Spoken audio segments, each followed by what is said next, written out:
Sri Wahyuni. Sri Wahyuni udah ada? Dengan pembimbingnya Ibu Mariama dan Pak Jawaharudin Lutfi Aljabar. Sri Wahyuni ada?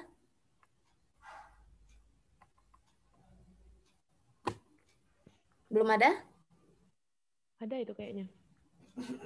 Kalau belum ada, Sri-nya ada. Lanjut. Mana Sri? Ada. Mungkin sinyalnya jelek. Kita lanjut aja dulu, Mbak. Oke, kalau belum ada, kita lanjut ke pemakala berikutnya, yaitu Saudara Roni Suprayitno dengan para pembimbing, Damayati Iskandar dan Ibu Fitria Wijayanti. Saudara Roni ada? Ada, Bu. Ada ya. Coba saya share screen terlebih dahulu. Aduh. Saudara Roni ini judul penelitiannya yaitu pemanfaatan nikotin dari ekstrak tembakau sebagai insektisida hama Coptotermes curvignatus. Oke, kepada kepada Roni silakan untuk memaparkan hasil penelitiannya.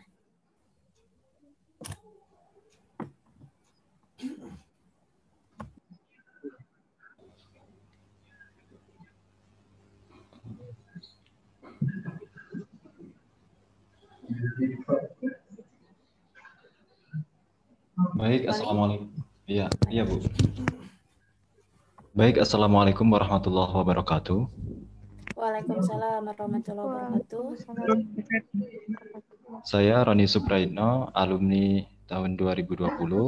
Saya akan mempresentasikan jurnal saya tentang pemanfaatan nikotin dari ekstrak tembakau sebagai insektisida hama Coptoterms curvignatus yang sebelumnya telah dibimbing oleh Ibu Damayanti Iskandar MSc dan juga dengan Ibu Fitria Wijayanti MPD. Baik, dimulai dari latar belakang. Saya mengambil latar belakang melihat dari sumber daya alam di Indonesia, yaitu terkhusus spesifiknya itu ada di sektor hutan dan juga perkebunan. Apakah suara saya jelas, Bu? Iya, jelas. Baik.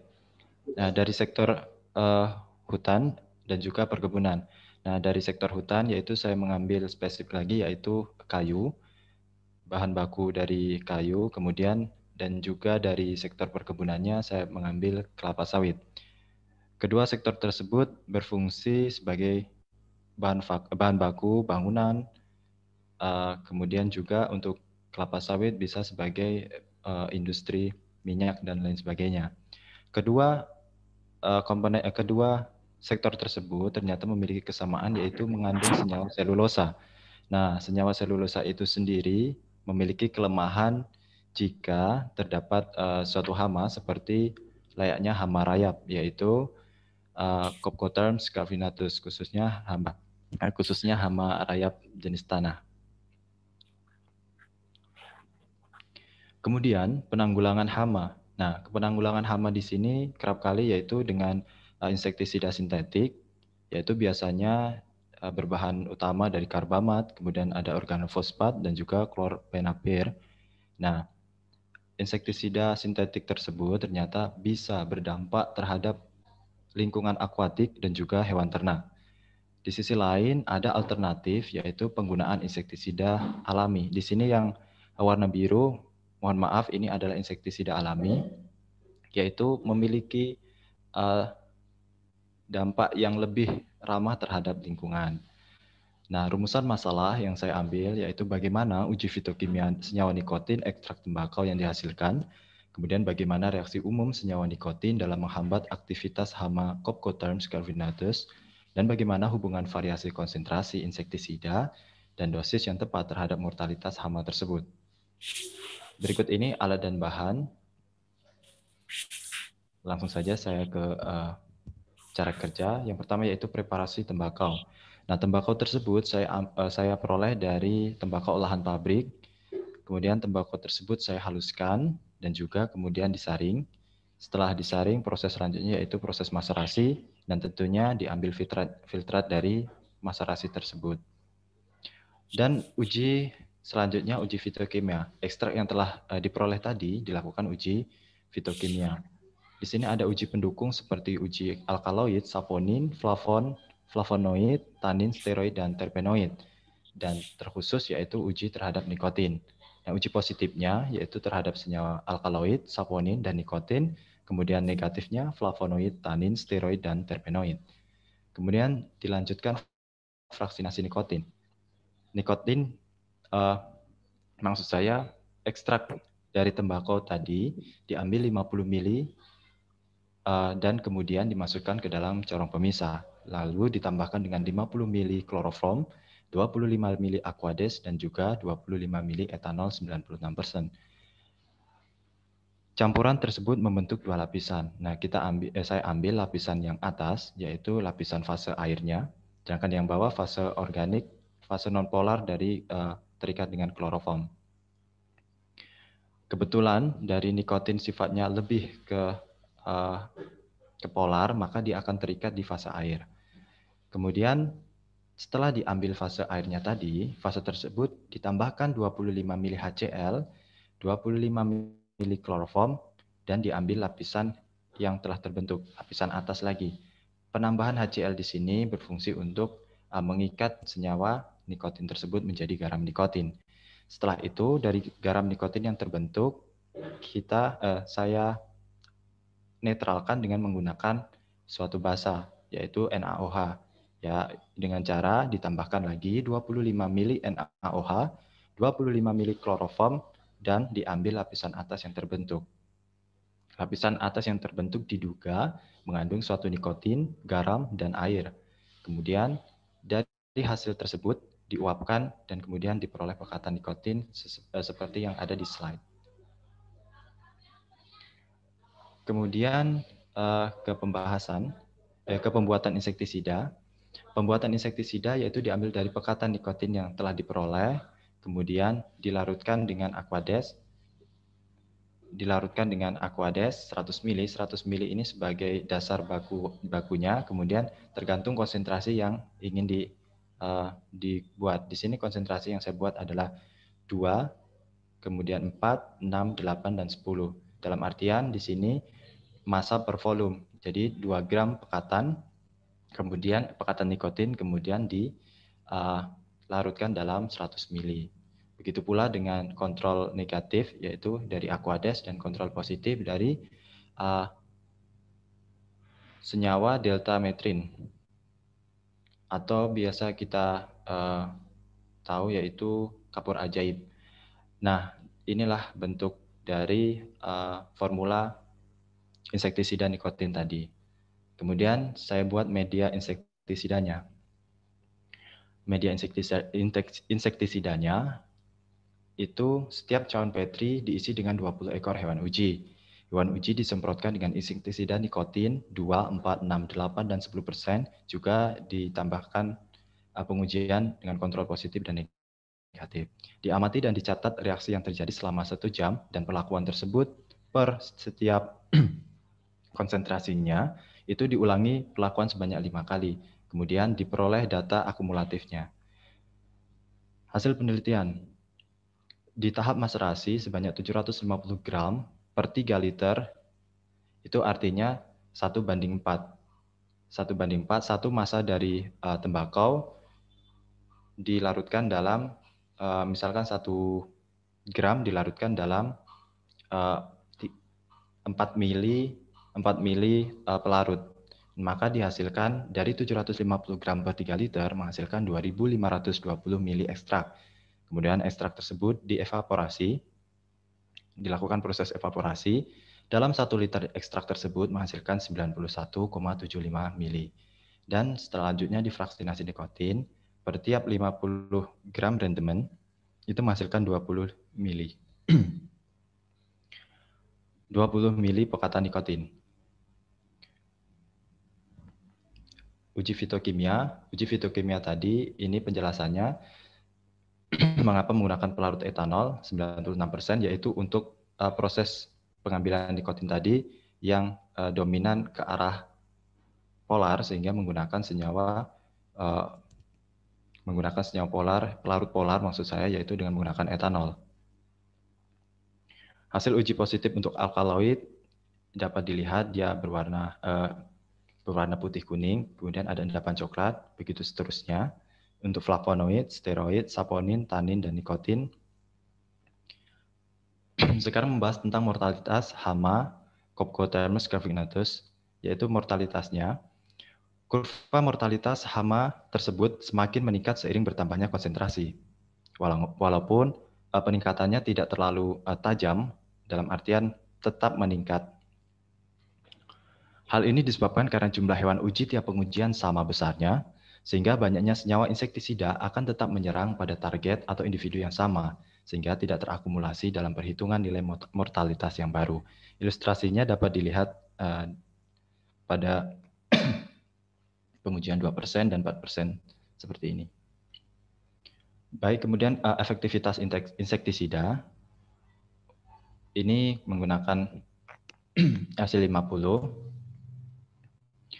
Ternyata dalam 50% kita berbicara dengan data mortalitas yang diperoleh digunakan untuk menentukan kadar yang tepat saat membunuh 50% populasi. Jadi dengan metode LC50 ini, penelitian saya untuk membunuh 50%-nya, berapa sih yang sesuai akurat konsentrasi dari rentan 2% sampai 10% tadi. Nah, dengan demikian diperoleh data untuk membunuh 50% populasi hewan uji dengan metode LC50 dibutuhkan konsentrasi insektisida sebanyak 3,372%. Ini adalah mekanisme insektisida. Nah, ini ilustrasi bagaimana mekanisme tersebut bisa terjadi. Dalam insektisida, biasanya memang sering kerap kali dia menyerang bagian saraf dari serangga. Nah, di sel saraf di sini ada yang namanya sinapsis. Nah, di sinapsis ini ada yang namanya enzim asetilkolinesterase. Nah, enzim ini bertugas untuk memecah dari kolinesterase, gabungan dari kolin dan juga kolinesterase, gabungan dengan kolin dan asetil-CoA. Dia berfungsi sebagai pengantar impuls atau pengantar elektron ke dalam tubuh serangga, yaitu biasanya berfungsi untuk rangsangan sel untuk rangsangan saraf seperti itu. Nah, ketika menggunakan insektisida nikotin ini, fungsi dari nikotin tersebut adalah mengikat dari enzim asetilkolinesterase sehingga tidak ada lagi pemecah untuk asetilkolinesterase.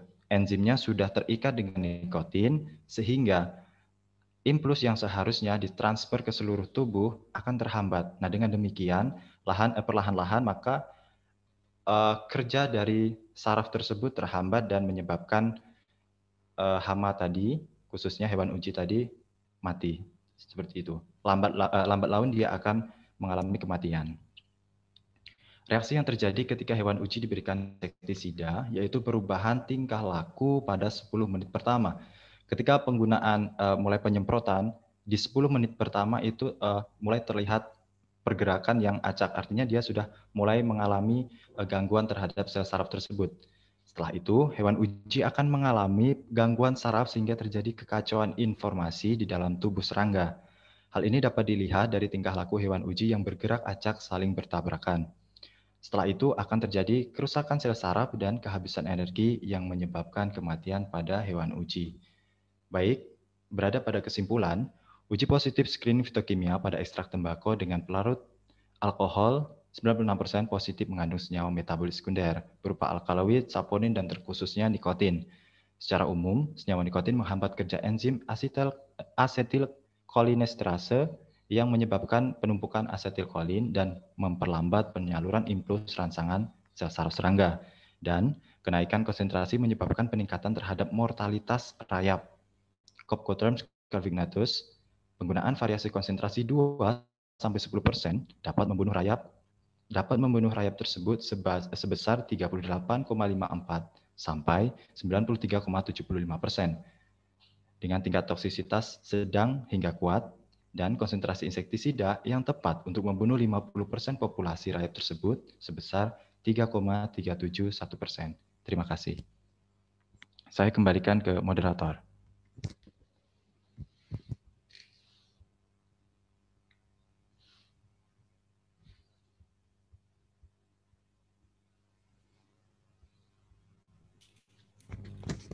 Baik, demikianlah pemaparan Saudara Roni Suprayitno kepada peserta.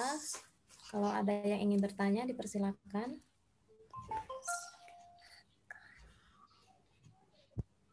Bisa juga menggunakan menu chat yang ada di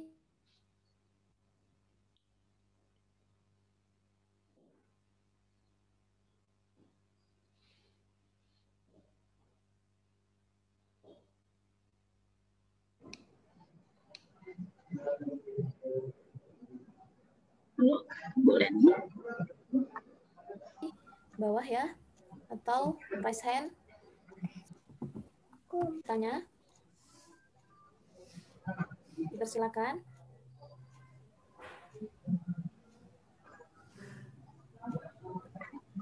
Oke, kalau dari kami boleh. Kalau belum ada, para dosen? Bertanya langsung bisa.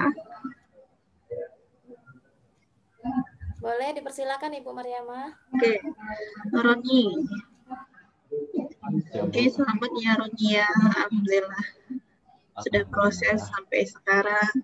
Dan yang saya tanyakan Roni, hasil yang kemarin itu berapa? 20 mili ya cuman ya?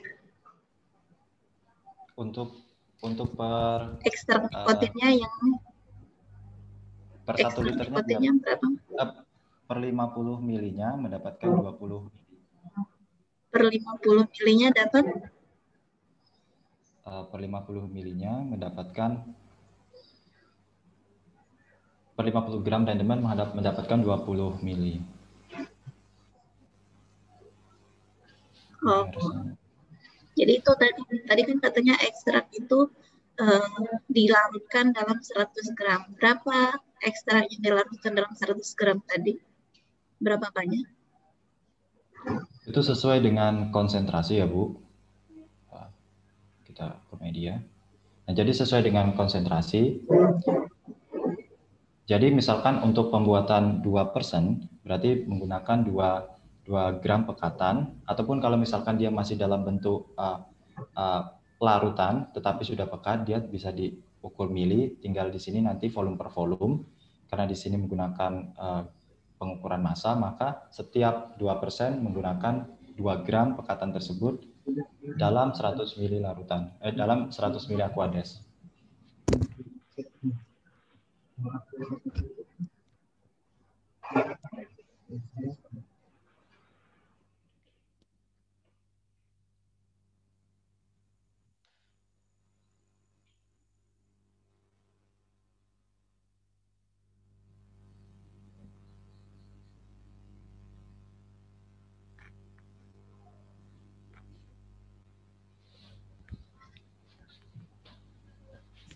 Jadi yang efektif itu adalah sekitar 3, sekian tadi ya?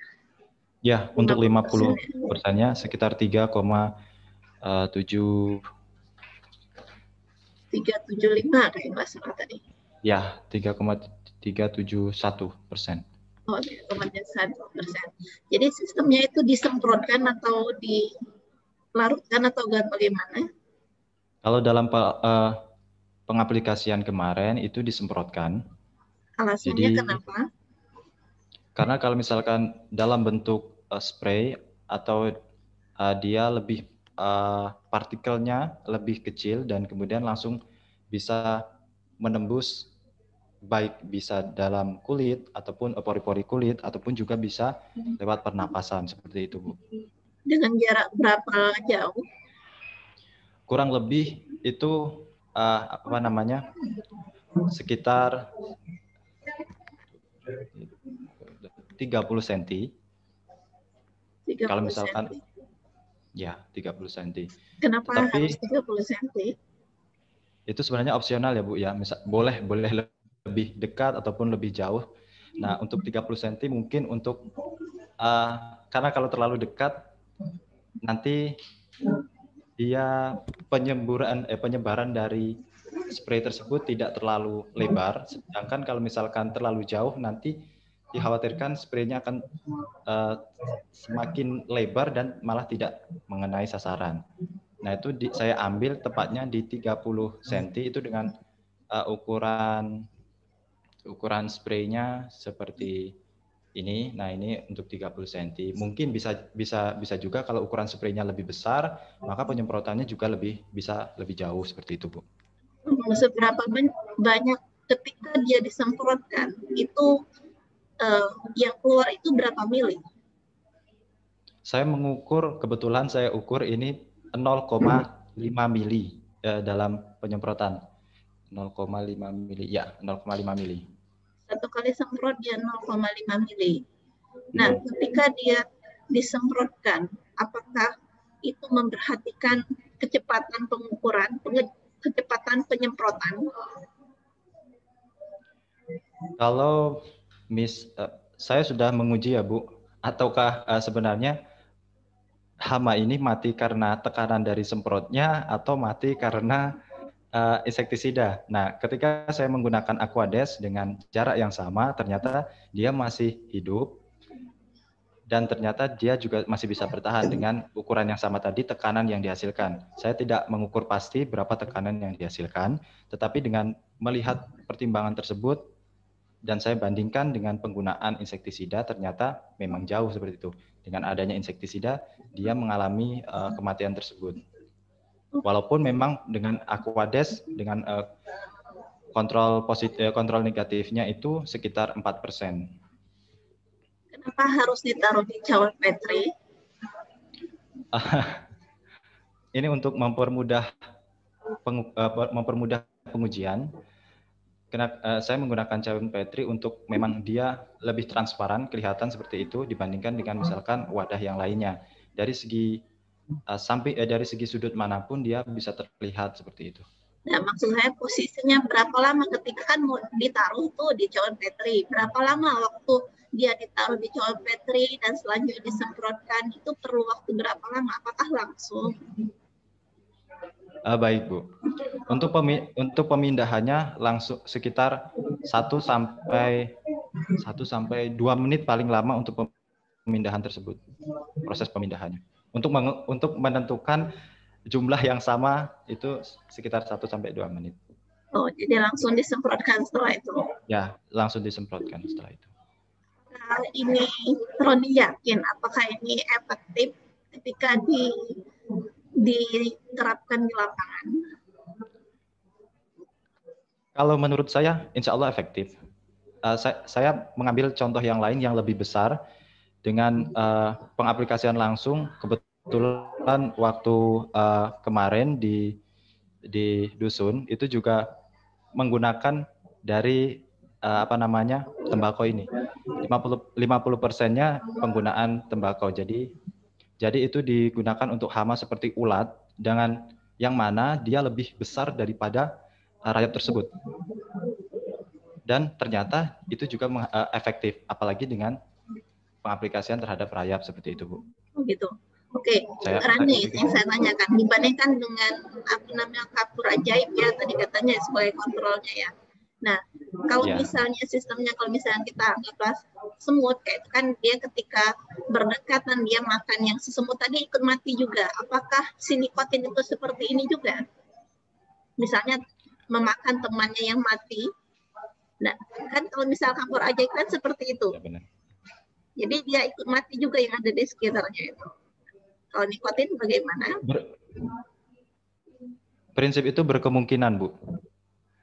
Dalam artian berkemungkinan apabila nikotin tersebut memang masih terkandung di dalam masih terkandung di dalam kawan yang sudah mati. Misalkan di kawan yang sudah mati tersebut masih ada konsentrasi dari nikotin yang mampu, misalkan kalau misalkan rayap itu kanibal dan memakan temannya sendiri, berkemungkinan untuk ikut mati, asalkan memang kandungan nikotinnya masih ada, Bu. Iya, jadi targetnya dia mematikan itu kalau misalnya dengan postur, misalnya ya, postur badan si siapa tadi ya, insektisidanya dengan gini, berarti kita harus bisa memprediksi berapa banyak yang harus dikenakan insektisida untuk untuk si insektisida yang harus disemprotkan. Kan itu akan mempengaruhi. Jadi dari bobot badannya bisa nggak sampai dihitung sampai segitunya? Saya rasa bisa, Bu, untuk misalkan ada penelitian yang ingin melanjutkan penelitian ini untuk spesifik dari berat dan bobotnya, saya rasa bisa, Bu. Dipilih dari kasta prajuritnya atau dipilih dari baik betina atau yang jantannya, saya rasa bisa untuk penelitian. Oh, ini kastanya apa? Kalau ini saya kemarin mengambil kasta prajurit dan kasta ksatria. Oh, tapi nggak dibedakan ya? Karena emang paling tinggi kastanya apa? Jadi saya ada kasta. Kurang lebih ada 4 kasta, yaitu kasta ksatria, prajurit, kemudian induk, dan juga satu lagi kasta siapa nih ya? Emang bedanya setiap kasta apa? Dia akhirnya bisa dilihat Ibu dari... Dwi tertarik ya untuk bertanya. Saya nahan-nahan dari tadi nih. Kastanya apa emang bedanya? Boleh saya sedikit lihat skripsi saya ya, Bu? Ya, terus kenapa harus milih kasta ini gitu kan? Jadi pertanyaannya. Baik, ini menarik sekali.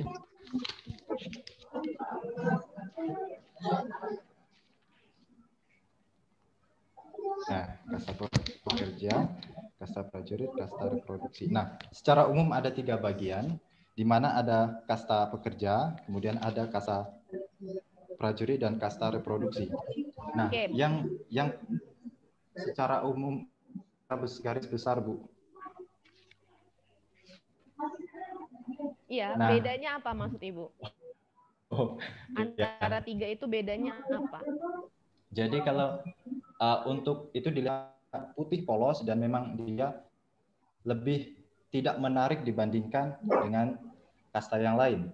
Kasta prajurit itu dilihat dari kepalanya, itu kepalanya sangat keras, memang melambangkan dia seperti seorang tentara seperti itu, garang, dan juga dapat dilihat misalkan ada yang mendekati sarangnya, maka si kasta prajurit tersebut langsung mendekat dan mencoba untuk melakukan proteksi dari sarang tersebut. Nah, untuk kasta raja, terkhusus ratu, dia adalah untuk reproduksinya. Oke, berarti tadi. Dan sebenarnya ada lagi, kalau misalkan dia akan melakukan proses reproduksi, dia akan menjadi laron, jadi rayap yang dia memiliki sayap seperti itu. Oke, sekarang saya anggaplah karena kita menelitinya adalah rayap gitu kan ya. Anggap tadi ada 3, prajurit, raja tadi ya. Apa tadi? Satu lagi, Ron? Reproduksi, Bu. Oke, reproduksi. Nah, pertanyaan saya adalah, senyawa kamu tadi kamu menjelaskan akan menyerang bagian sel saraf. Ya, betul? Ya. Nah, sekarang pertanyaan saya, dari 3 ini emang sarafnya bakal beda-beda? Untuk sarafnya? Iya, sarafnya bakal beda-beda? Tidak. Nah, tidak. Terus kenapa harus kamu bedakan pilih ini gitu loh untuk penelitian kamu? Ya, saya ini Bu ya. Kebetulan memang dia adalah yang lebih dominan. Kalau kasta reproduksi itu memang cuma ada beberapa, 1 atau 2 dalam satu kerumunan besar seperti itu untuk yang reproduksi. Dan yang paling banyak di situ adalah kasta kasta prajurit dan kasta yang satu tadi pekerja. Dan yang paling menyerang atau yang bertindak sebagai mencari makanan, merusak bangunan, kemudian bekerja untuk koloninya itu memang dari kasta prajurit. Pekerja. Nah, dengan demikian maka sasaran utamanya memang dari pekerja itu sendiri. Ketika pekerjanya sudah mati, maka prajurit dan juga reproduksinya akan bingung kekurangan dari pasokan makanannya seperti itu. Karena mereka memiliki divisi masing-masing koloninya seperti itu. Iya. Nah, tapi seharusnya jawabnya bukan itu. Sebenarnya perbedaan kasta itu pasti ada perbedaan apanya? Bentuk fisiologis, bentuk morfologis dari rayapnya. Pasti beda sasarannya. Ketika kamu gunakan nikotin, gunain rayap yang mungkin morfologisnya lebih tebal kulitnya. Itu beda pasti sasarannya. Belum tentu nikotinnya akan cepat tembus dengan konsentrasi yang sama. Gitu. Nah, saya tertarik dengan masalah penyerangan dia di saraf. Balik coba ke slide saraf. Saya lanjut, Bu Mariama, nggak apa-apa? Silakan Ibu Dwi. Oke, sebelum ke saraf, saya tertarik pertanyaan Bu Mariama. Kamu gunakan berapa banyak bahan dari awal nikotinnya? Berapa gram nikotinnya, Ron? Oh. Nikotinnya berapa gram? Yang sudah jadi bentuk ini Bu ya? Awalnya, awalnya pekatan dulu. Ya? Ya. Enggak, sebelum itu, awalnya. Awalnya berapa untuk dibuat ke larutan, ke ekstrak? Oke. Berarti saya langsung ngambil ke, nah ini. Dari 75 gram per 3 liter. Oke, enggak, Ibu butuh bahannya aja, nikotinnya aja. Berarti 75 gram nih, pertama kamu ambil dari nikotin yang pabrik gitu ya? Dari tembakau. Ya. Dari tembakau pabriknya kan? Ya. Oke, 75. 750 gram. Terus kamu ekstrak, dapat ekstraknya berapa gram? 75 gram per liter. Saya menghasilkannya dalam bentuk larutan, maka dia volume 2520 mili. Oke, maksud saya kamu nggak ngitung rendemen pekat ya? Ada rendemennya. Nah iya, maksud saya mau membandingkan gitu, karena Ibu Mariama ini arahnya ke produk pasti kan. Dari 750 kamu dapatnya sekian ekstraknya gitu. Dari sekian ekstrak kamu pakai, terus berapa gitu volumenya yang kamu gunakan untuk ke produk kamu.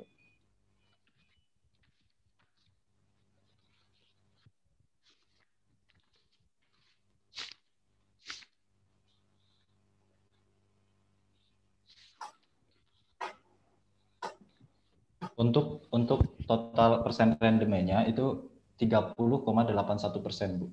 30,8%. Ya. Jadi dari 750 gram itu kamu dapat 30,8 ya? Saya tahapnya seperti ini, Bu. Dari 750 gram, kemudian dari itu kan menghasilkan 2520. Kemudian saya ambil lagi spesifiknya 1 liternya dari 2520, seperti itu. Nah, per 1 liter dari ekstrak tersebut, persen rendemennya yaitu sebanyak tadi 30,81%. Per 1 liter dari 2550? 20. Oh, kamu nggak pekatin semua itu ya? Jadi kamu nggak tahu berapa gram semuanya kalau pekat? Ya, belum. Oh, jadi kita agak susah ngitung-ngitungnya. Jadi ya, memang yaudah. Mungkin ada kendala yang tidak bisa dijelaskan terkait itu. Ya, oke. Baik, Ibu ke bagian penyerangannya saja. Satu saja, Ibu Leni pertanyaannya. Kayak mana, Ron? Penyerangannya, Ron? Ilustrasi ya, Bu ya. Ini dalam bentuk ilustrasi. Ya, oke. Jadi, Ron, nikotinnya akan menyerang sel saraf, gitu prinsipnya. Ya. Nikotin akan menyerang sel saraf. Sel saraf itu ada di bagian mananya dari si hewan uji kamu? Saya lihat si hewannya dulu, Bu. Jadi dia kayak diuji skripsi. Nggak apa-apa ya, Ron. Ibu tertarik aja kok. Biar adik-adiknya belajar ya kan. Ada adik-adiknya kan. Siapa tahu yang ada yang mau ngelanjutin. Baik, boleh dilanjutin. Kayaknya banyak yang tertarik untuk bertanya, Bu Dwi. Untuk sel sarafnya itu terletak di bagian apa, Bu? Letak dari sel saraf ya, Bu ya? Iya, yang diserang nikotin itu terletak yang di bagian mana? Yang diserang nikotin itu terletak di bagian, ini nggak ada ininya ya, untuk menunjukkan. Kursornya kelihatan ya, Bu ya? Kelihatan. Nah, jadi untuk penyerangannya itu terletak di bagian sinapsis. Nah, di sinapsis ini ada yang namanya celah sinapsis. Kemudian di bagian inilah ada yang namanya neurotransmitter di mana, iya kan Bu? Nah, iya. Oke, cukup. Ibu paham mau kamu jelaskan ke neuronnya. Yang Ibu tanyakan pertama kali nikotin kamu akan nyerang sel saraf hewannya di bagian mana? Kan sel saraf banyak tuh ya, ada sel saraf kulit, sel saraf ini, sel saraf. Nah, dia akan nyerang di bagian sel saraf yang mana? Oh. Gitu. Untuk sel sarafnya memang untuk melihatnya mungkin saya belum tahu ya Bu ya, spesifiknya itu di mana. Tapi tebakan Tetapi kamu? Tebakan saya memang saat disemprot itu yang karena dia langsung memang ukurannya kecil dan saya tidak mengamatinya seperti apa. Saya hanya melihat dari rujukan bahwasanya memang untuk tipe insektisida itu penyerangannya di sel saraf seperti itu. Nah, terkait nanti misalkan sel saraf yang bagian badan atau bagian ekor misalkan, saya belum teramat mengerti, tetapi ada bagian seperti antena seperti itu, Bu. Suatu serangga kan dia mengamati atau melihat lingkungan itu dengan sensor yang ada di antena bagian kepala. Ada antena seperti itu. Kalau indranya kira-kira bakal kena nggak dengan nikotin, Ron? Indra seperti mata atau seperti pernapasan seperti iya, pasti kena karena menyeluruh waktu penyemprotan seluruh badannya kena. Nah, jadi sebenarnya nikotin itu akan nyerang bagian mananya? Lebih kepada indranya atau lebih kepada sarafnya dulu? Sel sarafnya dulu. Berarti langsung ke saraf tanpa melewati indranya. Kalau sensor kan berarti mainannya indra. Nah ini Bu, ini perlu didiskusikan. Jadi Oke, baiklah.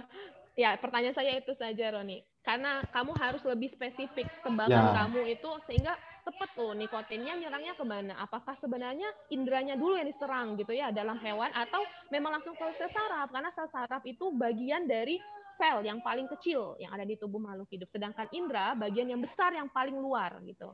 Nah, itu saja dari saya, Bu Leni. Terima kasih. Saya harus lanjut nguji. Terima kasih banyak, Bu. Baik, Ibu Dwi, Ibu Mariama. Ibu Mariama cukup ya, Bu? Masih ada yang ingin dilanjutkan? Cukup ya. Nanti kalau kurang cukup, Ibu bisa lanjut di ruang yang lain ya, Bu ya. Sebenarnya Ibu Mariama itu sangat tertarik loh, Roni. Saya pun juga ikut tertarik melihat ketertarikan Ibu Mariama gitu ya. Karena Ibu Mariama ini yang diliriknya itu adalah produk. Nah, itu. Jadi melihat potensi yang kamu hasilkan itu adalah produk. Maka Ibu Mariama mendalami itu seperti itu. Bisa jadi itu salah satu produk dari prodi kita loh. Ya, Bu Mariama? Bisa jadi. Betul. Ya, betul. Oke, baik. Terima kasih untuk Roni partisipasinya.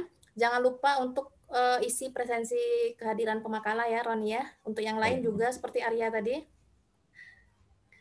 Kita lanjutkan dengan pemakala berikutnya, yaitu pemakala sebelumnya tadi Susi. Siapa tadi?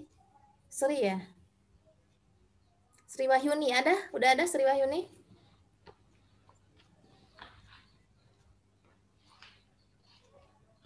Sri Wahyuni ada? Oh iya Bu, maaf Bu tadi jaringan gangguan. Sekarang bagaimana jaringannya, aman?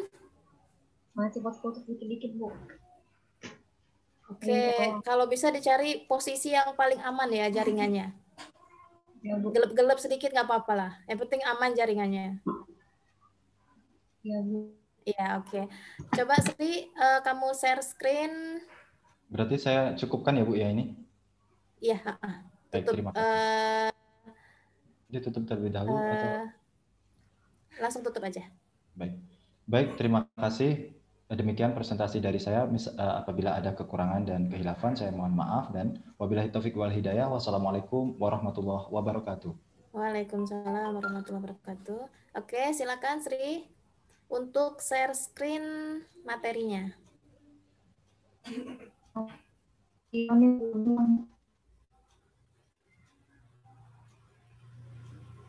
Gimana Sri? Maaf Bu tadi belum hilang dari relanya tadi, tapi tadi relanya. Oke. Ya. Coba di-share screen dulu PPT-nya.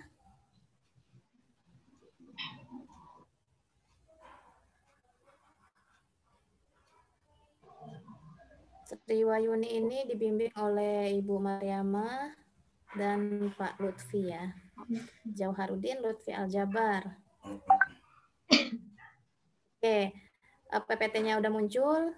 Sekarang Ibu persilakan kepada pemakala Sri Wahyuni untuk mempresentasikan hasil penelitiannya. Kepada Sri dipersilakan. Assalamualaikum warahmatullahi wabarakatuh. Waalaikumsalam warahmatullahi wabarakatuh. Terima kasih kepada Ibu Leni yang telah menyediakan saya untuk memaparkan pemakalah pada hari ini. Baiklah, saya akan memulai pemakalah hari ini itu dengan judul Daya Serap Arang Anti Kayu Pelawan Kristaniasis Carbensis Script pada sistem pengelolaan air sumur TPS Kawinatan dengan pembimbingnya pertama Bu Mariama dan pembimbing kedua Pak Jauharudin Lutfi Aljabar.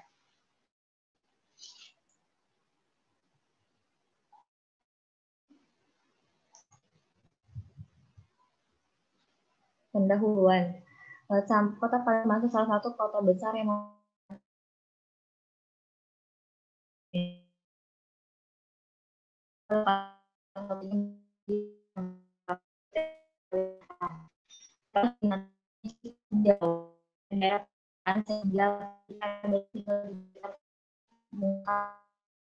menurut ada besar 0,3 kuning dan bawah dari ciri-ciri digunakan sebagai kebutuhan untuk dikonsumsi dari ciri air tersebut masyarakat yang mengkonsumsi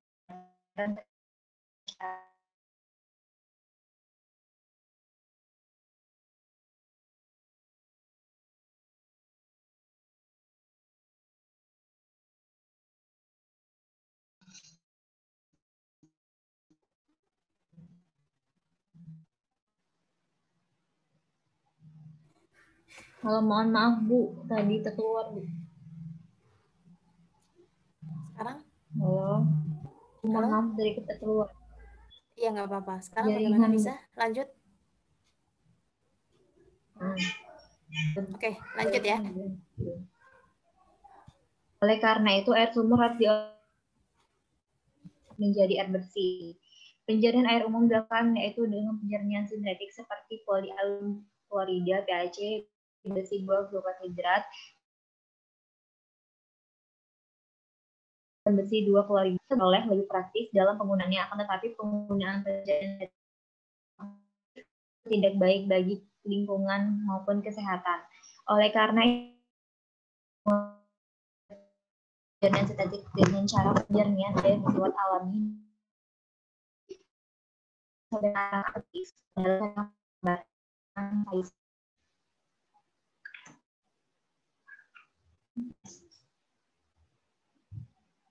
untuk metode penelitian itu alatnya berupa oven furnace, timbangan analitik, Aikal Campulomes, Becker, abu ukur, Erlenmeyer,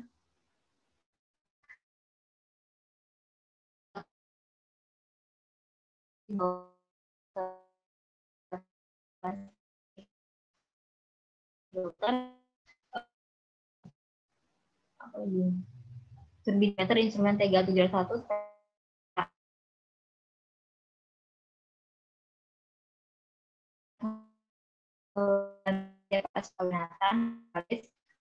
asam fosfat, pasir, keris, dan hijau.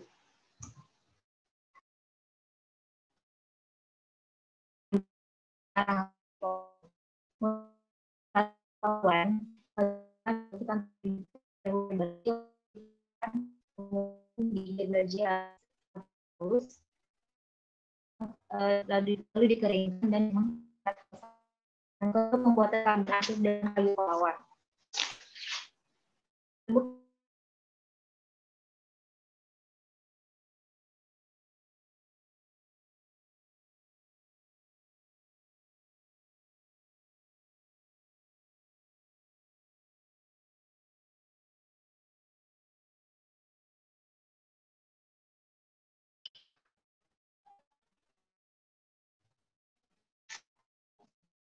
Ibu.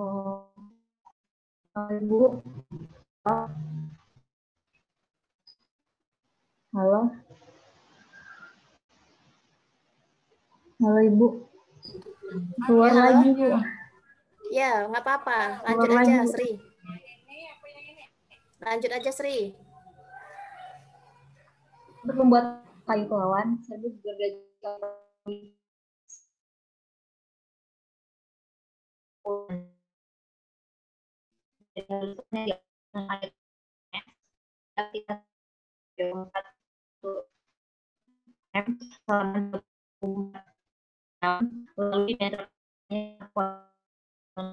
ada terus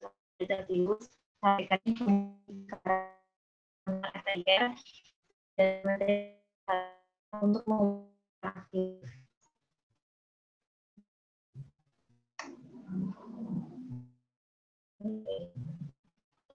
pembuatan sistem pengolahan air.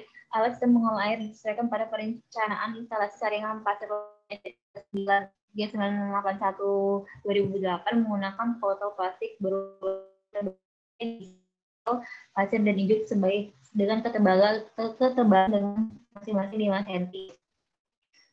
Ketiga, penentuan gantinya ini sampel air sumur menggunakan metode proporsi sampling dengan mempertimbangkan jarak dengan air sumur 8 meter. Parameter air terdiri dari sampel air sumur yang pertama uji organoleptik pengamatan menggunakan indera hidrolis. Yang kedua, uji pewarna dapat dengan menggunakan spektrofotometer UV-Vis. Yang ketiga, derajat keasaman atau pH. pH menggunakan pH meter dengan cara melakukan termometer dalam gelas kimia di sampel air. Yaitu selanjutnya kepadatan klor data TDS adalah penguapan. Proses ini dilakukan dengan cara sampel air sumur dan air jernih yang telah diproses dengan tidak pengolahan air lalu disaring dengan vakum filter. Setelah disaring dikeringkan sampai berkering. Ini menggunakan meter. Dan terakhir timbal kemudian menggunakan AS. Pertama, cara hasil pengujian sesuai pada standar ASTM. Untuk hasil kadar air itu dan hasil analisanya semoga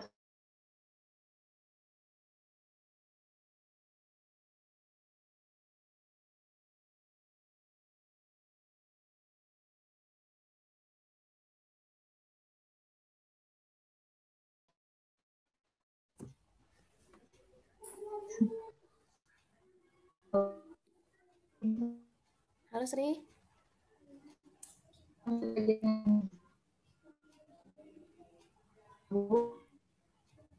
Suaranya putus-putus.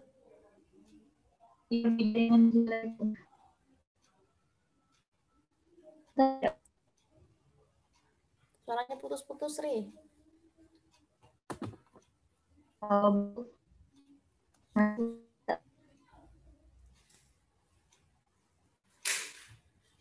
PPT-nya juga ini ya, nggak muncul tadi.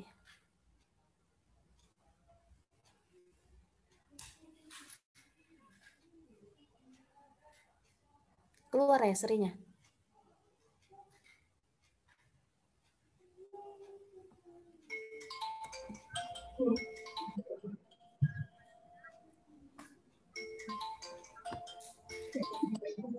Baru masuk lagi Sri.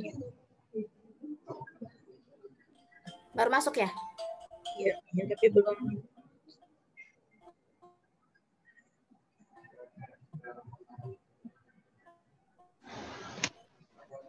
Ya Allah. Halo Bu. Ya, silakan Sri, lanjutkan saja. Masih putus-putus ya Bu? Ya Bu ya. Tunggu sebentar lagi. Mayang, bagaimana?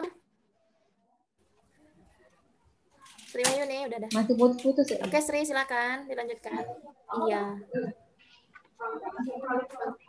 Akan dilanjutkan ya.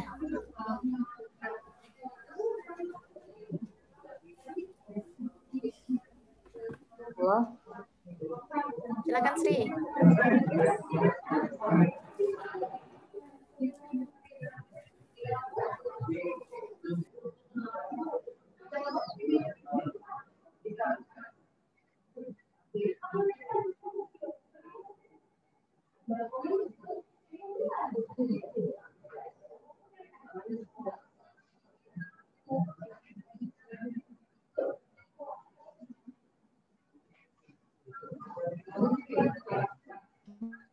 Halo Bu. Iya, silakan Sri. Bisa dipercepat Sri. Maaf. Ini adalah hasil dari kualitas arang aktifnya, yaitu dengan kadar air yang 19,62%, kadar abunya 5,83%, kadar zat terbangnya 43,81%.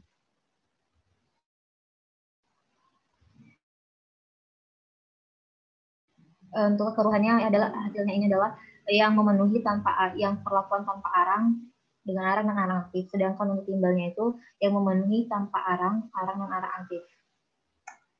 Kesimpulannya, untuk kualitas arang aktif yang terbuat dari kayu pelawan telah memenuhi syarat SNI yang ditinjau pada parameter kadar abu dan kadar karbon. Untuk kualitas dari serap dengan campuran kerikil, pasir, arang aktif cukup baik dalam memperbaiki kualitas air sebagai penyaring air baku untuk air bersih berdasarkan uji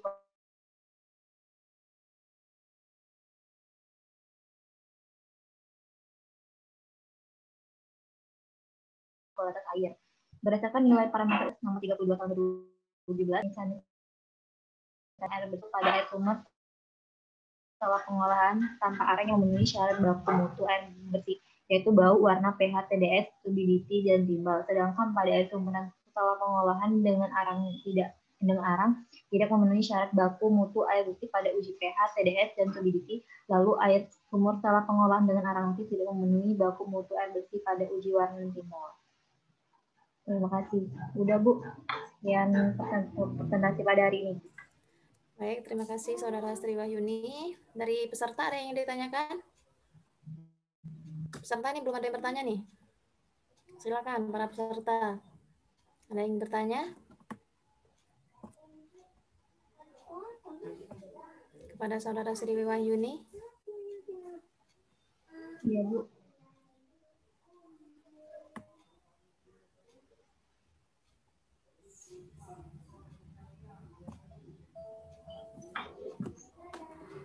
Kalau belum ada, para dosen, ada yang ingin bertanya? Ya udah, saya dulu pembukaannya ini ya. Ibu Mariamah, boleh silakan. Oke, Sri, apa kabarnya? Alhamdulillah baik Bu, Ibu. Oke, Sri. Membuat sistem pengolahan air ya kemarin ya.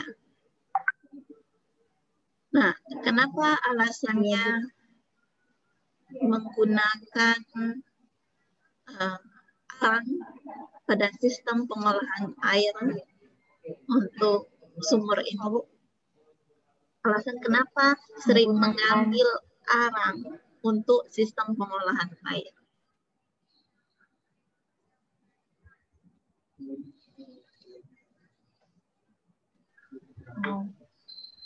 Dari pencucian itu kan tidak baik untuk digunakan. Jadi makanya alternatifnya itu menggunakan penjernih alami, yaitu dengan menggunakan penambahan adsorben, yaitu arang aktif dari kayu pelawan.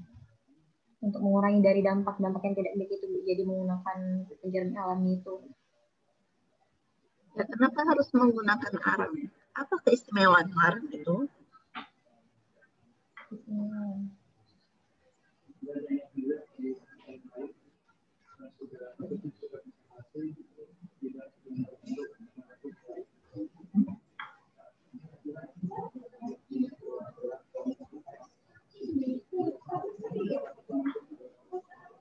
Kan arang aktif itu kan material yang baik. Contohnya kan bukan berperbandingan dengan penjernihan sintetik itu kan itu tidak baik. Jadi alternatif itu menggunakan arang aktif. Arang itu kan berbentuk serbuk, jadi itu menggunakan arang aktif karena penggunaannya itu lebih praktis, lebih enak dan ramah lingkungan. Penjernihan sintetik itu seperti apa sih? Kenapa dikatakan tidak baik? Penjernihan sintetik itu seperti tawas,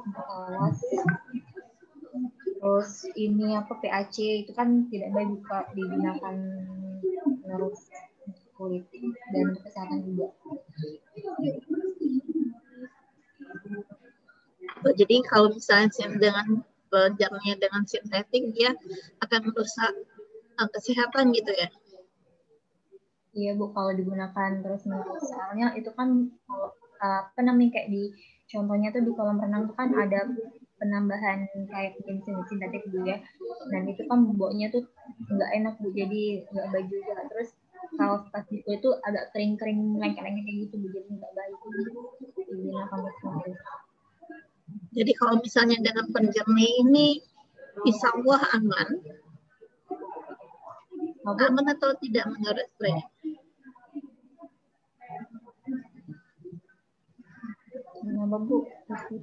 Dengan menggunakan sistem pengolahannya yang seribuan, apakah yakin ini aman untuk kesehatan? Ya Bu, aman, karena kan kalau dilihat dari penelitian sebelumnya itu udah diuji dengan ini Bu, kan udah diuji dengan parameter kualitas seperti Bu. Jadi itu tuh yang telah memenuhi itu berarti dia telah apa namanya bisa dikonsumsi dan baik untuk kesehatan juga. Jadi udah diuji dengan kualitas air. Oke, statusnya dia itu menyerap ya, dia terjadi penyerapan berarti di sistem pengolahan serain ya. Maaf Bu, di sistem pengolahan yang seribuan berarti ada yang terserap. Iya. Iya. Yang terserap itu posisinya apakah terserap di permukaan saja atau dia menyerap si karbonnya tadi, menyerap segala sesuatu dari sampai ke dalamnya prosesnya. Kan ini apa namanya fungsi dari arang itu kan sebagai absorben untuk penyerap. Jadi dia tuh fungsi dari apa namanya fungsi dari arang itu sebagai penyerap. Jadi dia tuh menyerap partikel-partikel yang ada di dalam air itu sebagai penyerap dari apa namanya ada kandungan di dalam kadar air yang tidak baik itu. Apa kandungan apa yang bisa menyerap itu?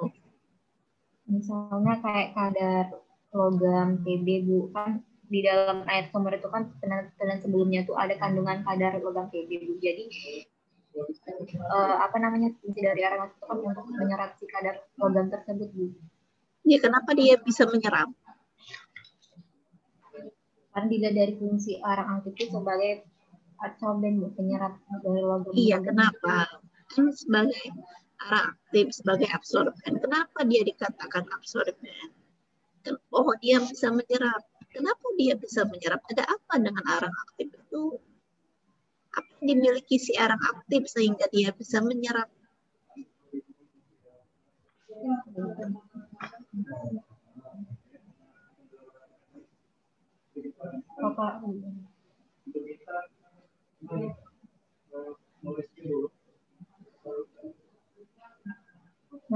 Maksudnya Bu tadi tuh apa namanya keistimewaannya Bu dari arang aktif?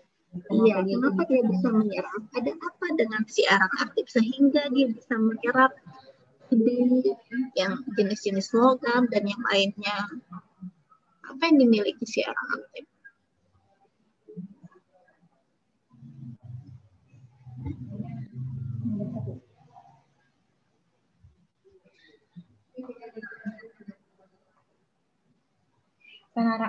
Si arang aktif tersebut kan telah melewati proses dengan cara kimia dan fisika Bu. Jadi dia tuh memiliki daya sarafnya lebih tinggi dan bersifat absorben.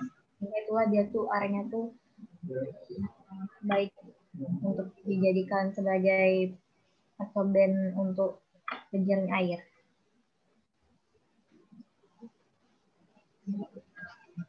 Ya, harusnya dia menjawabnya itu Sri. Ya, dia mempunyai luas permukaan. Ketika dia diaktifasi dengan tanpa diaktifasi, luas permukaannya kan berbeda. Nah, ketika luas lebih luas, kemungkinan penyerapannya juga akan lebih banyak. Ya. Oke, Sri, sudah cukup. Silakan Bu Leni. Terima kasih. Terima kasih banyak buat pertanyaannya. Baik, terima kasih Bu Mariama. Untuk sesi pertanyaan untuk Sri Wayuni kita cukupkan. Silakan Sri ditutup terlebih dahulu. Terima kasih kepada pada ibu dosen yang telah memberikan pertanyaan pada saya. Baiklah, saya akhiri. Wassalamualaikum warahmatullahi wabarakatuh. Waalaikumsalam warahmatullahi wabarakatuh. Baik, kita lanjutkan pada pemakala berikutnya. Susi Arianti, bagaimana? Udah siap? Para ibu, bapak dosen pengujinya juga udah siap? Insyaallah, Bu. Susi mana? Susi Arianti. Dengan pembimbing Ibu Mariama.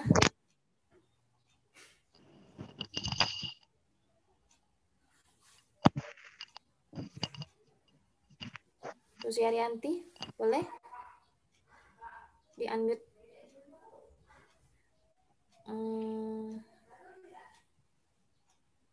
Oke, udah ya? Susi udah siap ya? Insyaallah, Bu. Oke, karena pemakala berikutnya udah siap, Ibu persilakan kepada Susi Arianti untuk memaparkan hasil penelitiannya. Kepada Susi, dipersilakan. Terima kasih pada Ibu Leni Legasari yang sudah mempersilahkan. Assalamualaikum warahmatullahi wabarakatuh. Waalaikumsalam warahmatullahi wabarakatuh. Assalamualaikum warahmatullahi wabarakatuh. Nah, di sini saya akan mempresentasikan hasil penelitian kami dengan judul analisa limbah cair pada sistem pengolahan industri tepung tapioka. Nah, adapun yang melatar belakang penelitian ini yaitu revolusi industri 4.0 itu penyebarannya sangat cepat, menjuru ke seluruh bidang industri. Salah satunya yaitu industri tapioka. Nah, industri tapioka ini merupakan salah satu industri yang bergerak di bidang pangan, yaitu pengolahan singkong menjadi tepung tapioka. Industri tapioka selain menghasilkan tapioka juga menghasilkan limbah, di mana limbah cair ini yang menjadi permasalahan. Apabila tidak dilakukan pengolahan terlebih dahulu, maka ia akan mencemari lingkungan.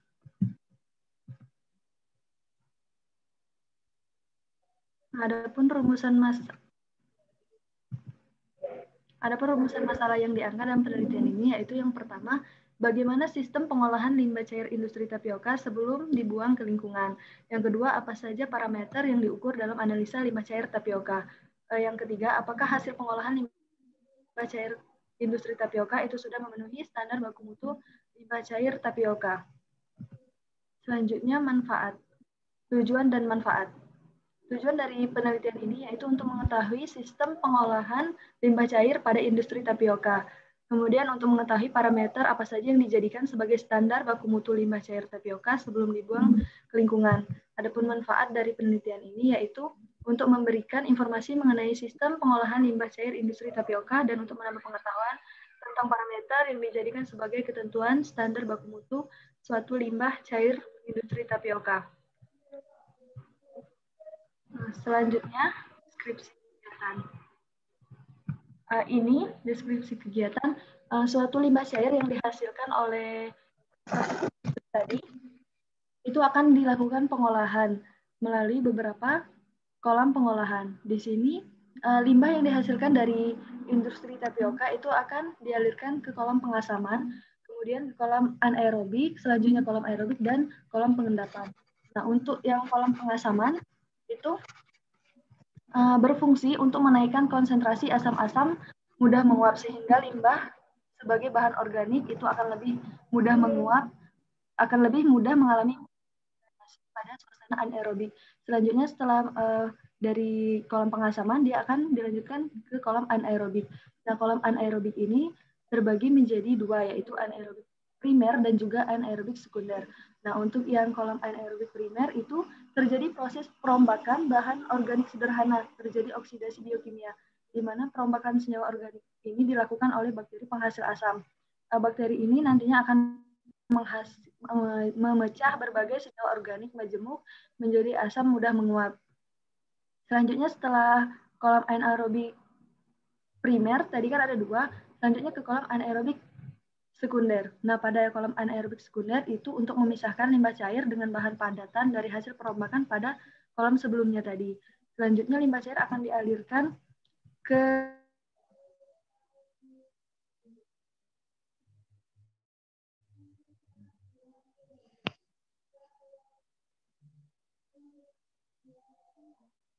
terdapat dua buah aerator. Selanjutnya untuk yang tahapan akhir itu kolam pengendapan atau kolam akhir. Dari sini, deskripsi kita ini dapat dilihat bahwasanya pengolahan limbah cair tapioka itu proses pengolahan secara biologis. Selanjutnya metodologi penelitian. Di sini data yang kami peroleh itu berasal dari instansi atau perusahaan tempat melakukan pengamatan, yaitu industri pengolahan tepung tapioka. Setiap sampel itu diambil dari pengolahan air yang terdapat pada 5 kolom pengolahan yang telah dijelaskan sebelumnya. Nah, selanjutnya untuk metode analisa parameternya, ini kan ada beberapa parameter yang dijadikan sebagai pengukuran. Salah satunya yaitu nilai BOD-nya, nilai COD, nilai TSS, pH, kandungan sianida, kandungan fosfat, dan kandungan nitrogen. Nah, untuk pengukuran nilai BOD itu berdasarkan Standar Nasional Indonesia nomor 6989 bagian 72 tahun 2009 tentang air dan limbah pada bagian 72, yaitu cara uji kebutuhan oksigen biokimia atau biochemical oxygen demand. Selanjutnya untuk pengukuran nilai COD itu berdasarkan SNI nomor 6989 bagian kedua tahun 2009 mengenai air dan limbah bagian 2 itu cara uji kebutuhan oksigen kimiawi atau chemical oxygen demand dengan reflux tertutup secara spektrofotometri. Selanjutnya itu pengukuran nilai TSS.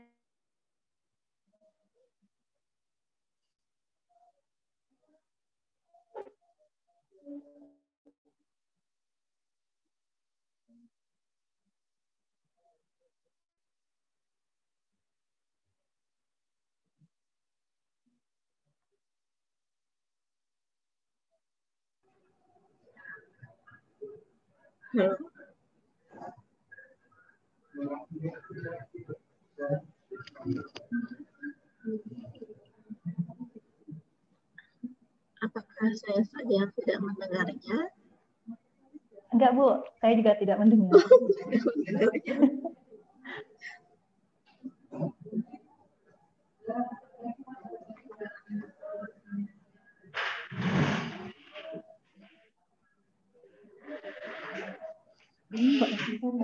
Kayaknya susinya Diambil terkeluar. seratnya aja langsung. Mbak, maaf ya. Susinya udah keluar ya? Iya.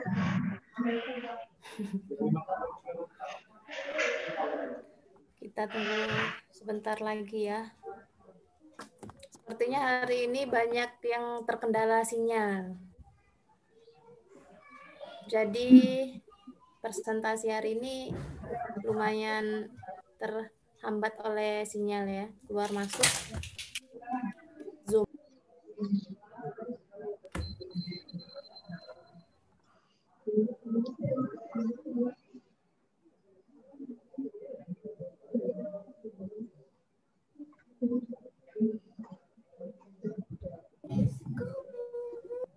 Susinya udah kembali atau belum? Susi sudah masuk tapi kayaknya belum fix. Oke, Susinya udah kembali. Masuk. Susi bisa mendengarkan Ibu?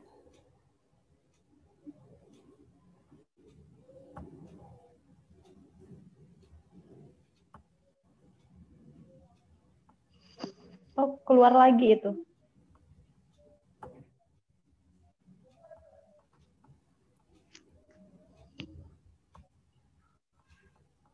Kita tunggu sebentar lagi ya. Jadi maaf para peserta seminar sekalian, hari ini kita banyak mengalami gangguan, baik dari peserta pemakalah gitu ya, ataupun juga dari proses masuknya para peserta ke dalam link Zoom ini gitu.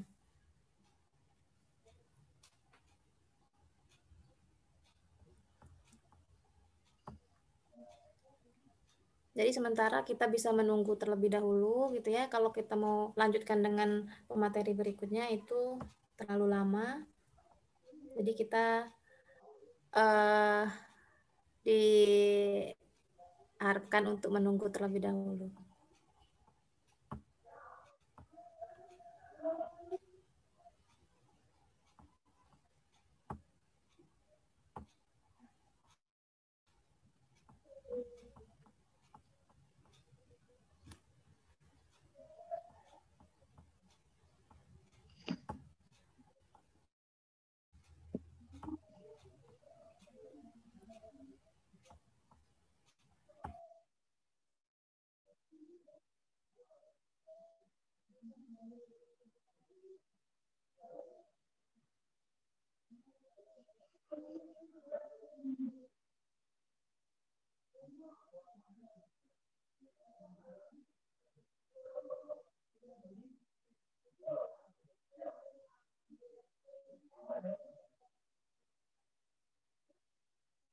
Menghilang lagi, boleh nih Susi ya.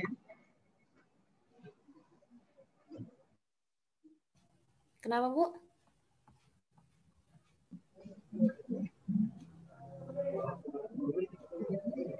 Susi, sudah masuk kembali atau belum? Sudah join. Sudah ya? Susi, kalau sudah... Bu, sinyalnya. Iya, dari tadi sebelum-sebelumnya para peserta rata-rata terkendala oleh sinyal ya, termasuk kamu. Silakan, Susi, kembali ke paparan. Ibu harapkan paparannya lebih cepat ya, kalau memang di sana Ya, Bu. ada terkendala sinyal.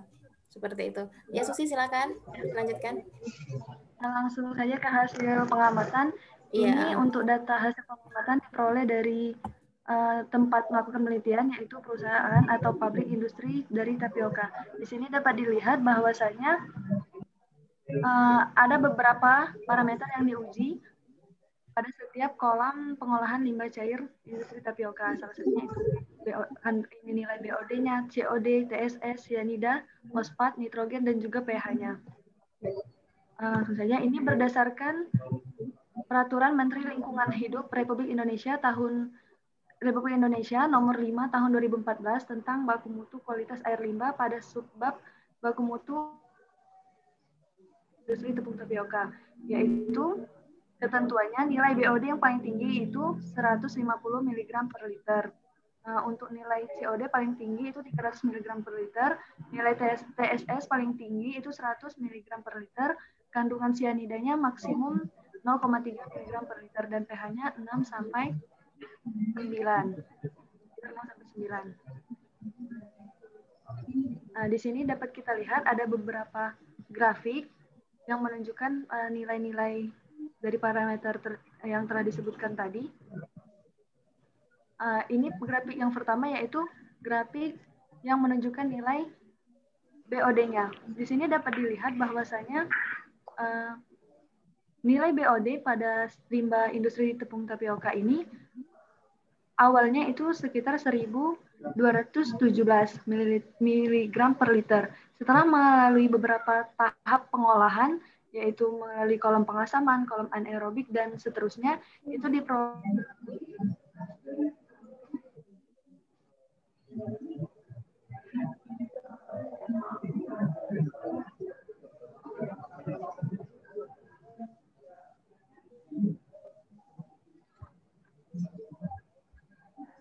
Stop lagi ya?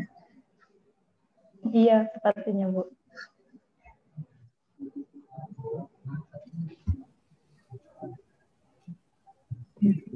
Susi? Sepertinya menghilang kembali. Bagaimana Ibu-ibu? Udah sampai pembahasan? Susinya keluar. Nanti kalau Susinya kembali lagi, mungkin kita langsung masuk ke sesi tanya jawab aja ya kali ya, karena tadi udah masuk ke presentasi pembahasan juga. Mungkin berat juga ketika mau share screen kali, ketika mau join Zoom. Biasanya seperti itu.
Elis Agustina.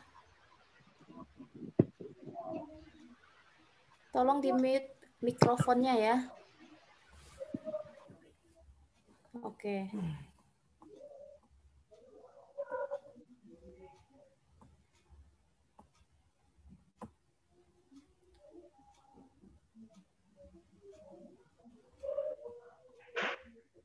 Belum masuk ya Susinya.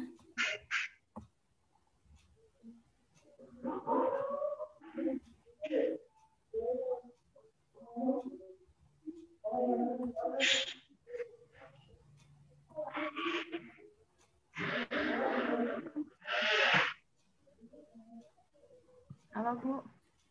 Susi udah kembali? Halo Bu.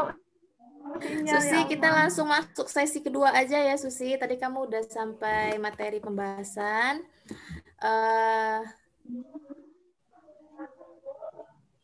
Kita langsung masuk sesi tanya jawab aja. Ya Bu. Oke? Para peserta, ada yang ingin ditanyakan? Sebelum ke para dosennya?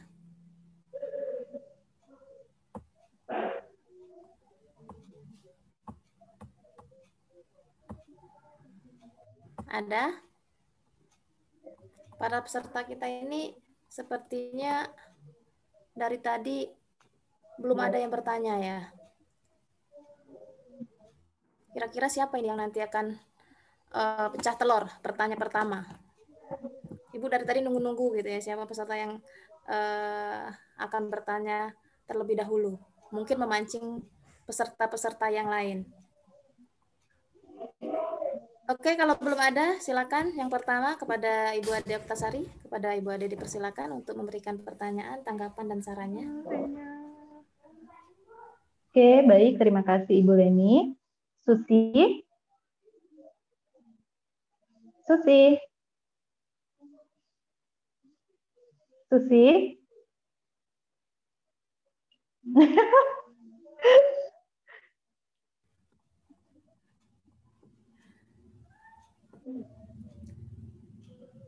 Susinya masih Susi. ada, cuman belum connect lagi.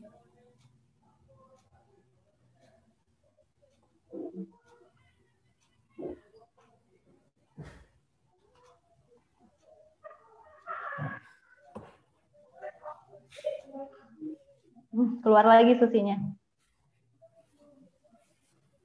Nanti sebaiknya nggak usah share screen lah ya. Iya. Atau kalau bisa nggak usah pakai ngidupin video, pakai suara aja. Bentar. Bu Ade izin sebentar ya. Ya, silakan Bu Ade.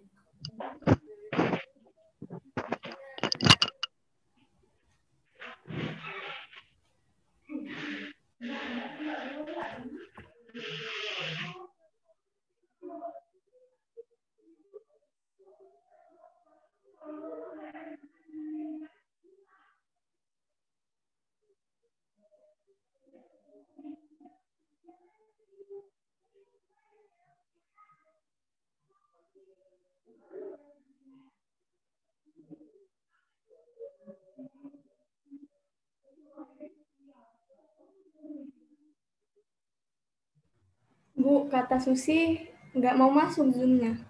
Tidak ada koneksi. Nggak bisa masuk ya? Bu, nggak bisa Oke, masuk. berarti karena terkendala sinyal, maka Susi akan mendapatkan pertanyaannya dari para dosen pengujinya lewat room yang lain ya. Bisa lewat WA, video call, atau apa di lain kesempatan. Jadi tetap dilanjutkan nanti dengan Ibu Rohmatulaili dan dengan Ibu Ade Oktasari. Oke, tolong sampaikan kepada Susi pesan saya seperti itu. Jadi tetap ada sesi pertanyaan atau malah nanti sesi presentasi ulang dengan dosen pengujinya masing-masing. Oke, tadi siapa yang manggil saya ya? Baik Bu, ya nanti disampaikan. Oh, Lili. Oke. Ya, Bu. Oke, silakan disampaikan nanti ya Lili. Bu. Ibu Rohmatulaili, nanti lanjut sesi pertanyaannya di lain waktu ya, lain kesempatan. Iya, terima kasih Bu Leni.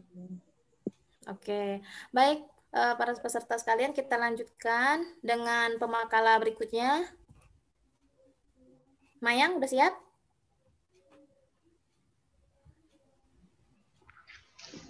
Mayang Sari, ada? Ya, Bu. Ada Bu. Oke, coba share screen-nya. Ya, Bu. Ibu Ade.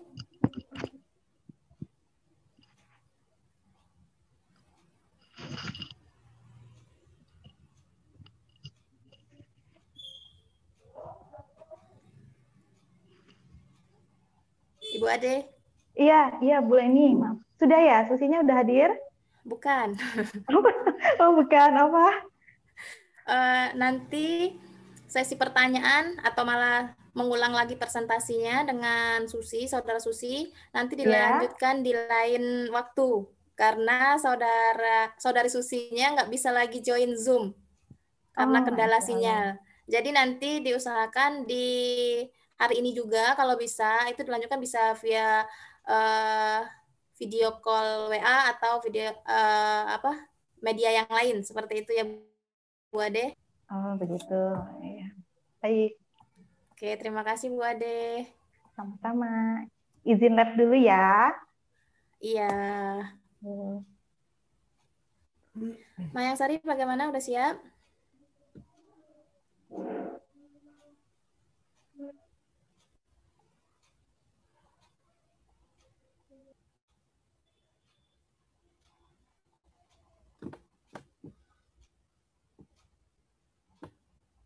Mayang Sari.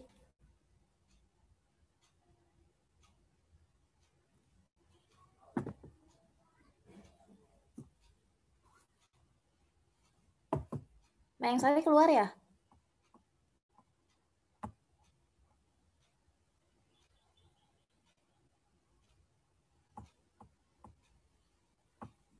Iya, keluar juga. Luar biasa. Kendala kita hari ini ya. Hampir seluruh peserta terkendala sinyal.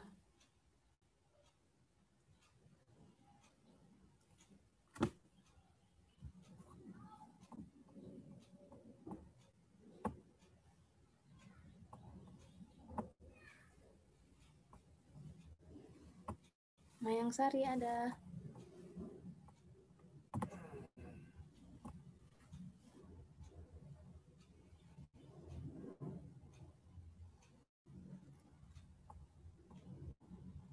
Untuk Lili Silvana,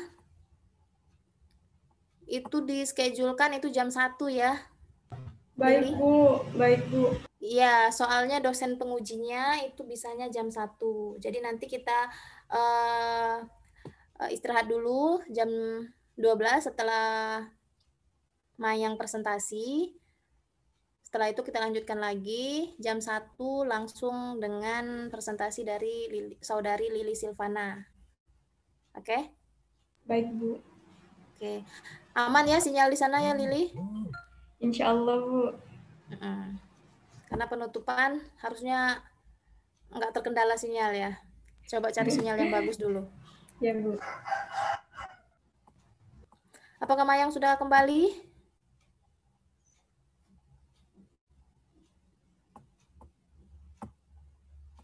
Belum. Bagaimana Bu Mariama? Apa kita lanjut saja Mayang dengan Lili Silvananya di jam 1 di sesi setelah istirahat? Mungkin kita perlu istirahat sejenak, termasuk laptop dan sinyalnya. Perlu istirahat juga, biar nanti kembali dengan lebih fresh.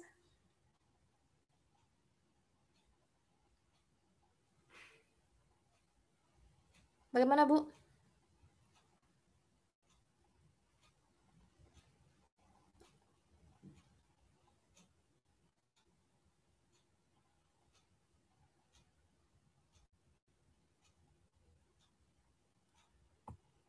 Suaranya nggak ada, Bu Mar.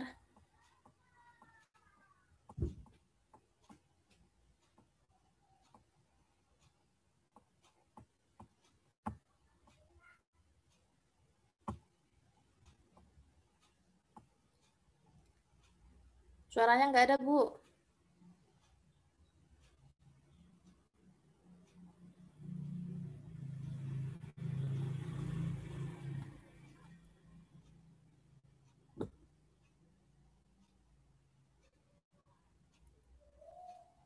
Speakernya, Bu Mar.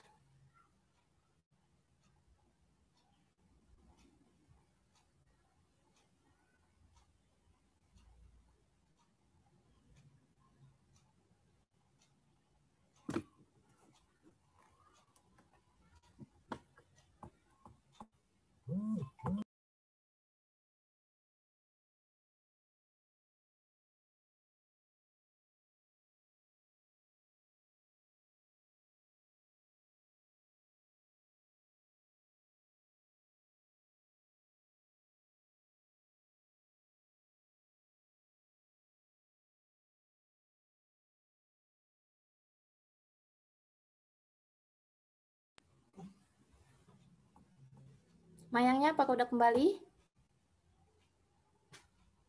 Belum ya?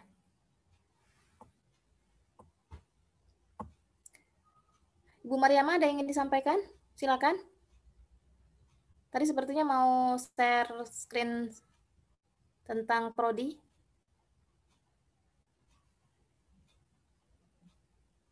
Mayang?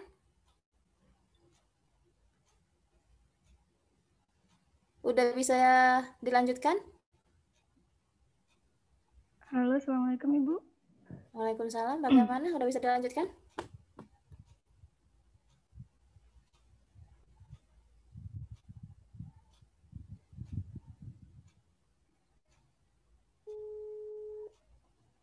Mayang Sari.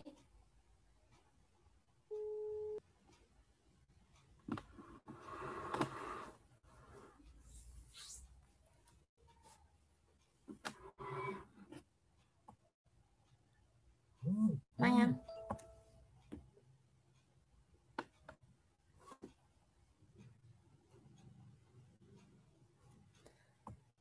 Sepertinya Mayang Sari masih terkendala sinyal ya.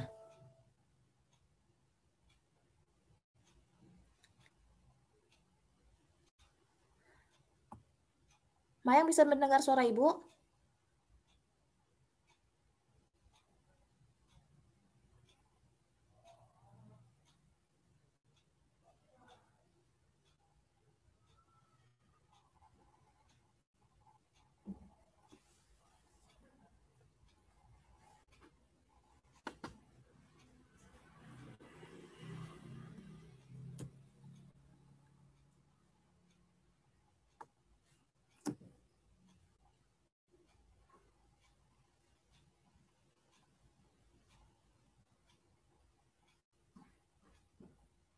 Mayang.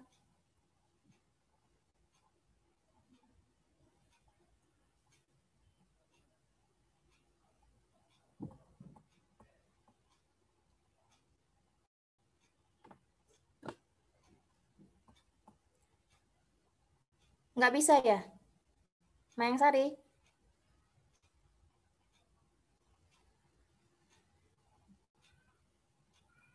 Di unmute ininya, speakernya.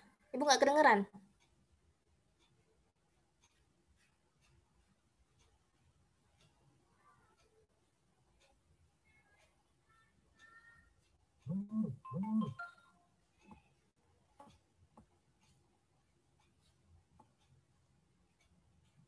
Nah, aku nulisin. Nggak bisa ya?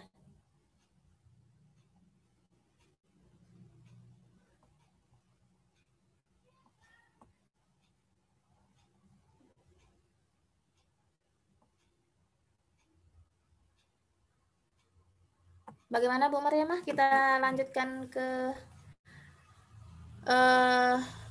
waktu selanjutnya di jam 1 aja.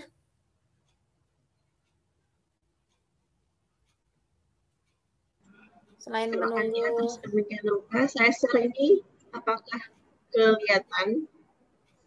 Saya share ini ya. kelihatan Bu. Suaranya kedengaran nggak? Suara Ibu kedengaran. Suara videonya? Suara videonya enggak.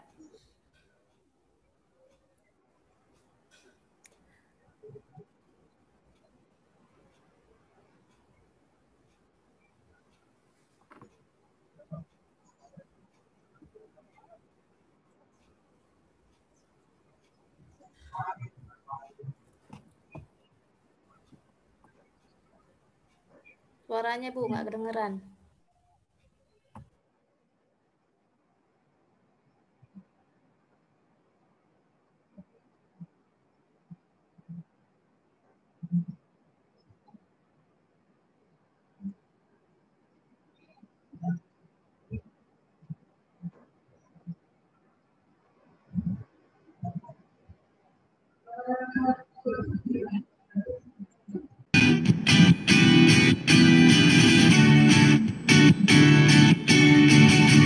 Bu, kedengeran suaranya.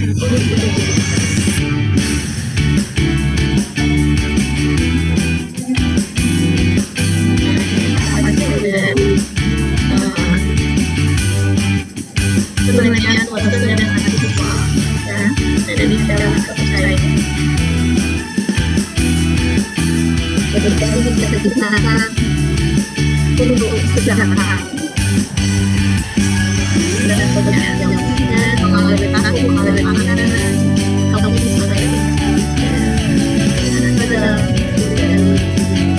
sebagian mengenai anak pekerjaan di dalam jadi kita dorong diri itu ada memasukkan keterkaitan dan berikan arah. Dan ini adalah hasil dari tenaga mahasiswa yang telah dibutuhkan.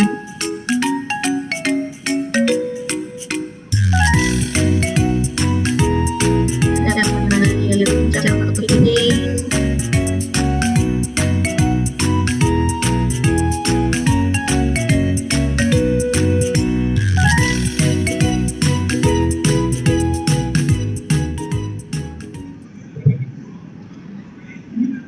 seperti itu tampilan mengenai bagaimana mahasiswa kimia harus berkiprah ke dunia luar, ya, baik melalui penelitian ataupun nanti menghasilkan produk. Kami harapkan dari prodi supaya mahasiswa kimia itu bisa berkompetensi dan bisa bersaing di dunia luar. Itu saja Ibu Leni, silakan.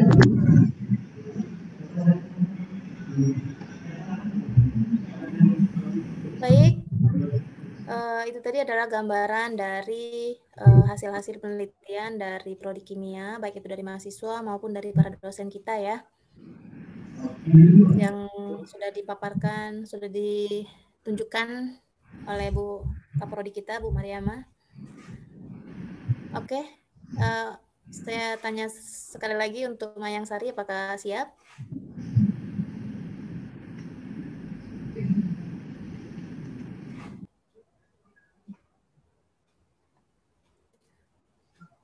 PPT-nya muncul, Mayang.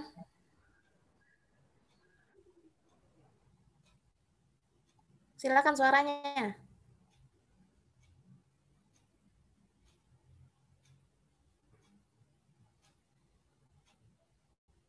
Mayang Sari.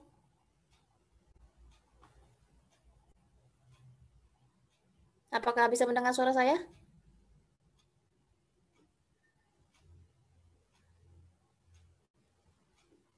Ibu Mar, suara saya kedengaran nggak? Kedengaran Bu Leni. Oh, kedengaran ya? Saya takut bicara sendirian nanti. Kedengaran nggak? Mayang aja yang belum ada. Iya. Mayang, ini PPT-nya udah muncul. Udah bisa share screen. Tinggal kamu yang mempresentasikannya yang belum muncul suaranya.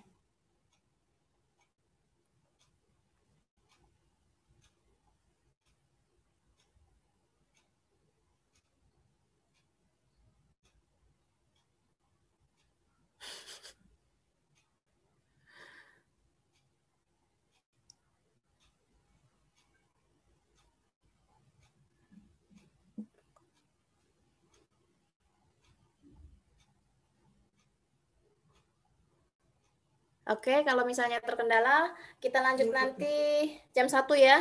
Mayang di posisi pertama, bukan. Yang posisi pertama itu nanti berarti yang tadi ya, Saudari Lili Silvana, nanti dilanjutkan lagi oleh Mayang Sari. Jadi Mayang Sari silakan siap-siap sebelum nanti presentasi di sekitar jam 1:30 ya. Nah, untuk sesi hari ini, sesi pertama sebelum jam istirahat, kita cukupkan sampai di sini. Ibu sebagai moderator, minta maaf apabila banyak kesalahan. Ibu tutup dulu sesi pertama ini sebelum istirahat. Nanti kita lanjut lagi ya, join lagi jam 13.00 alias jam 1 siang. Setelah istirahat, makan siang, dan sholat. Diharapkan para pesertanya tetap hadir untuk menyaksikan seminar para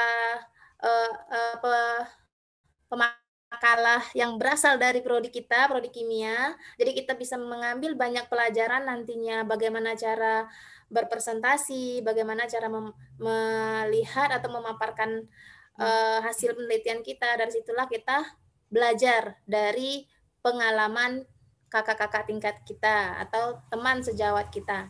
Ya, oke. Ibu akhiri sesi yang pertama ini dengan wassalamualaikum warahmatullahi wabarakatuh.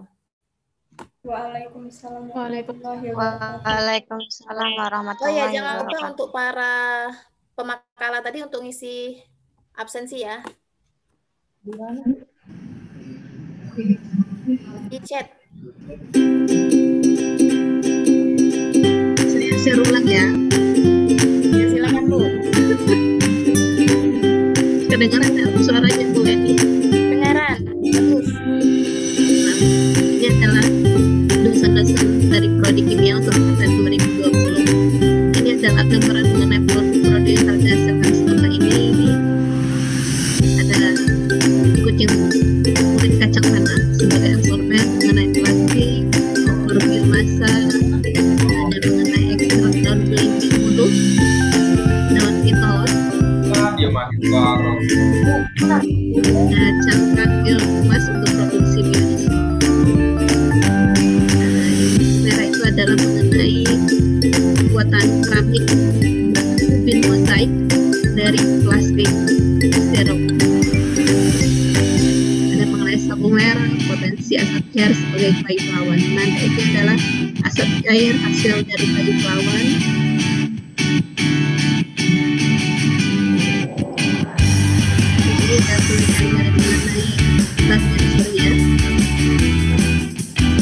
Dari video ini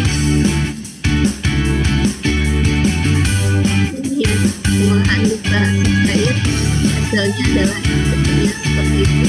Cairnya ini asap cair grade yang pertama setelah didestilasi 2 kali. Jadi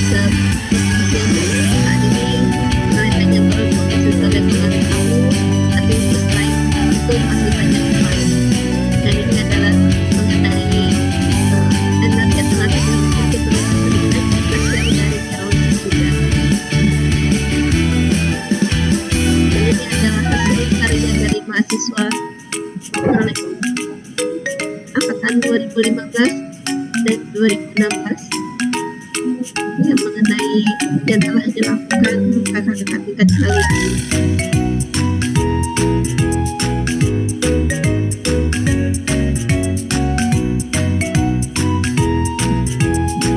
Jadi di kimia itu ada 3 bidang roadmap penelitian, yaitu energi, lingkungan, dan pangan. Jadi begitulah gambaran mengenai penelitian yang ada di prodi kimia. Untuk mahasiswa baru angkatan 2020 ada yang mau ditanyakan?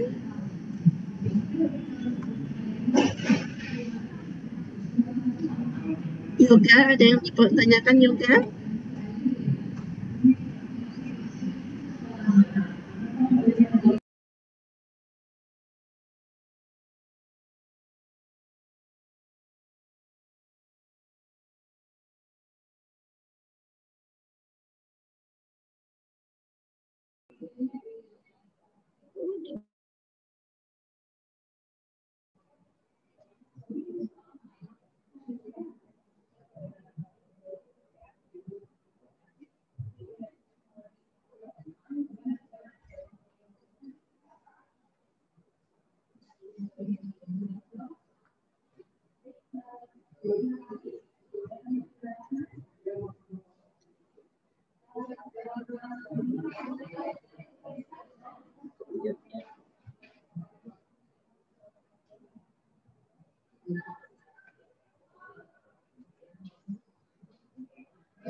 Baik, kepada peserta yudisium untuk saat ini kita istirahat dulu, nanti kita kembali lagi jam 1.